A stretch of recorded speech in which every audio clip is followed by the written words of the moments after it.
ঠাকুরগাঁওবাসী, আমার বোনেরা, ভাইয়েরা, হিন্দু, মুসলমান, যত খ্রিস্টান, বৌদ্ধ যারা উপস্থিত আছে সকলকে আমার তরফ থেকে সালাম আদাব জানাচ্ছি। আপনারা কেমন আছেন সবাই? এতদিন কেমন ছিলেন? 15-17 বছর ভালো ছিলেন না। আমরা জানি আপনারা, আমরা কেউই ভালো ছিলাম না, তাই না?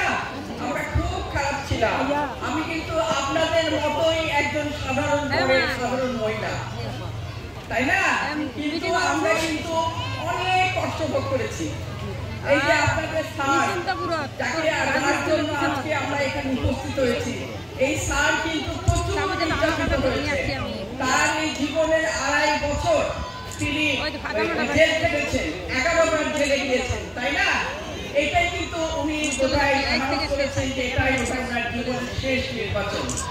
আমি অনেক কথা আমরা শুনেছি সকলের কাছ থেকে, আমি বেশি কথা বলবো না, শুধু এটাই বলবো যে আপনারা ধানের শীষ মার্কায় ভোট দিয়ে আপনারা কিন্তু ভুল করবেন না। আপনাদেরকে সঠিক সিদ্ধান্ত নিতে হবে।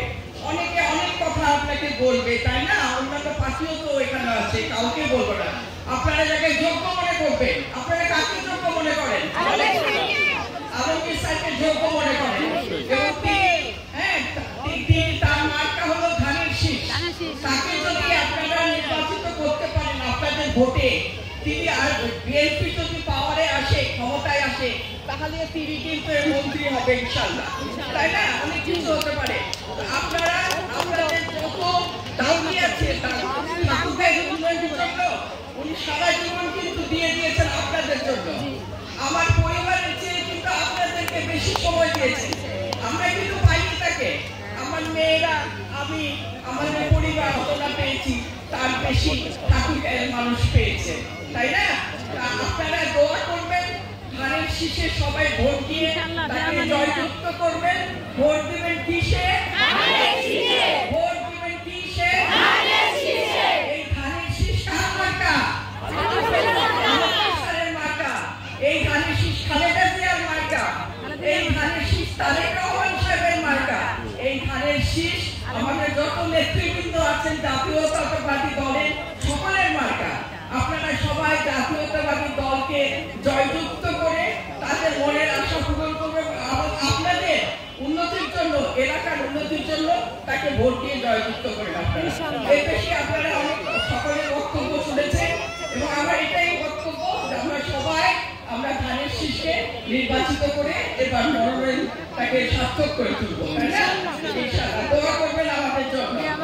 বলে আমি আপনাদেরকে ধন্যবাদ জানাচ্ছি। সকলে আসার জন্য অনেক কষ্ট করে আপনারা বসে আছেন, তাই না? হ্যাঁ, তো ভবিষ্যতে আপনাদের সাথে আবার আমি আসবো। কালকে চলে যাচ্ছি, আবার এসে আপনাদের সাথে আবার দেখা করবো। ভালো থাকবেন আপনারা।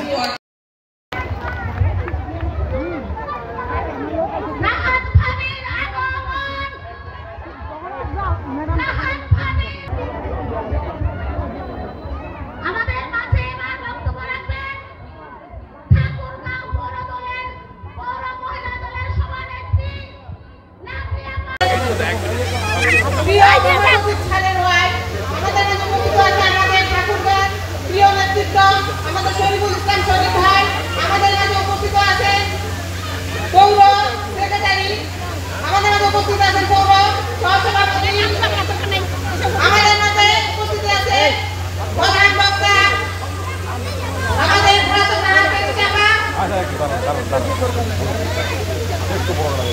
আসলে সবার নাম যেহেতু বলতে পারলাম না, আমি আপনাদের সামনে বলি। আমরা আলমগীরকে পেয়েছি আমরা ঠাকুরগাঁয়ে।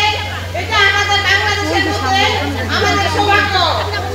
আমরা দীর্ঘ 15 বছর ভোট দিতে পারি নাই, 17 বছর নির্বাচিত। আমরা যখন জানি যাই, আমরা যখন ঘুরি, আমরা কোথাও আমরা নির্যাতিত ছাড়া ঘরে ফিরতে পারিনি। এখন আলহামদুলিল্লাহ সামনে আমাদের নির্বাচন আসতেছে। আমাদের সৌভাগ্য যে আমরা ঠাকুরগাঁয়ে মির্জা ফখরুল ইসলাম আলমগীর স্যারের মতো একজন ব্যক্তি পেয়েছি। এটাই আমাদের সবথেকে সৌভাগ্য। আমরা ওনাকে ভোট দিতে পারবো, ওনাকে ভোট দিতে পারবো। আমরা যখন মাঠে যাই, আমরা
আমাদেরকে ওনারা নির্যাতন করছে। আমরা আওয়ামী লীগের লোক নেতা খেতা, ওরা আমাদেরকে ভোট দিতে যাইতে দেয়নি, আমাদেরকে ঘর থেকে বাইরে হতে দেয়নি, আমাদের বাচ্চা কাচ্চাকে নির্যাতন করছে, দাও নিয়া বডি নিয়ে উঠাইতে গেছে, ঘরের প্রাচী ভাঙে পুলিশ ঢুকাই দিছে, ভোট দিতে যাবেন না। হ্যাঁ, বাড়ি বাড়ি আছে, ঘরের গেটের সামনে আটকাইছে, যাবেন না। আমরা এই জন্য খুব নিশ্চিত ছিলাম। এখন আমরা আজকে রাজপথে বাইর হয়েছি, আজকে আমরা খুশি, আমরা এখন মিছিলে বাইর হয়েছি।